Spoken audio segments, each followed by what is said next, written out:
Bir ayol chiqibdi, Shirin degan, yuziga yumaloq qo'yib olib, Abror Muxtor Aliyga murojaat, menga nisbatan tuhmat qildi, qizimga nisbatan tuhmat qildi debdi. Assalomu alaykum. Bu murojaatim meni va meni qizimga tuhmat qilib chiqqan Abror Muxtor Aliga bildiraman. Muxtor Ali o'zini do'stiga men Qur'ondan dars berayotganim uchun bu ayolni organ xodimlariga yozib bering va talog'ini bering va 15 yilga qamatib yuboring deb o'zini yo'l yo'rig'ini tavsiyalarini. Masalan, esinglarda bo'lsa, bundan taxminan 7 oy, 8 oy, boring 9 oy oldin bir o'rtog'imni qizi masalasini olib chiqqanman, esinglarda bo'lsa.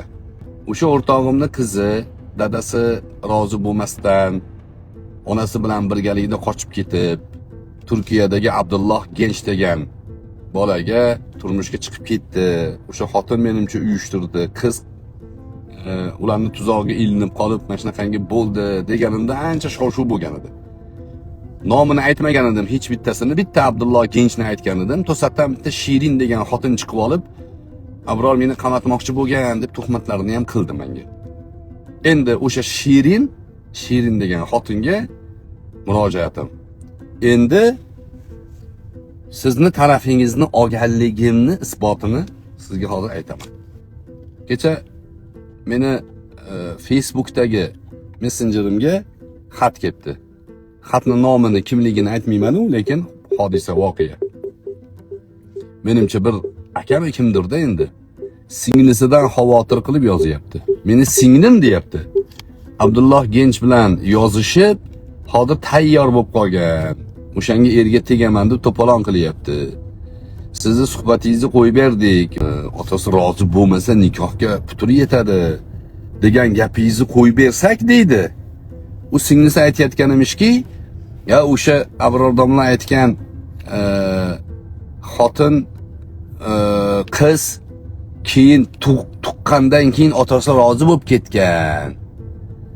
Meni ham otam men yashab ketaman, rozi bo'lib ketaveradi, Abdulloh Genchga borib tegaman deb turibdi. Tushuntiring dedim. U ota rozi bo'lgan emas. Qo'yaver, tegib olaver menga. Keyin otang rozi bo'lib ketadi. Otani roziligi emas, birinchi o'rinda seniki qilib bitta Hanafiy bo'lib olishadi. Ular Abdulloh Genchlar. Boshqa joyga ish tushib qolsa, qon chiqib qolsa, Shofiy bo'lib olishadi. Torasinmaydi-ku deb. Mana shunaqa bular havoyi fatvolarga ergashib yurishadi. Ana endi sizni qizingizga kundosh tayyor turibdi. Hozir tayyor. Sizni qizingizni misol keltirib, qochib ketish arafasida. Men yana aytaman, Shirin, tavba qilib kelaman desangiz, men o'rtog'imni ko'ndirish ehtimolim bor. Endi hozirdan sizga ayta olmayman, ko'ndirib beraman deb. U ham rosa qattiq xafa bo'lgan. Hech ham rozi emas sizlardan. Qizidan ham rozi emas. Yolg'on gapiryaptilar. Sizlarning atrofinglardagi Abdulloh Gench yolg'on gapiryapti. Yo, bu Abror gapi achchiq ko'rindi, u meni undoq qiladi, mundoq qiladi deganinglar xato chiqdi. Meni achchiq gapim aslida sizlarga dori o'rnida o'tish kerak edi. Dorini qabul qilmadinglar, ketyapsizlar kasallikka qarab. Yana Shirin masalasiga halqa aylanib keldi.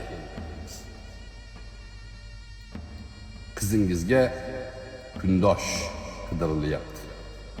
Bittasini boshi aylantirib bo'lingan.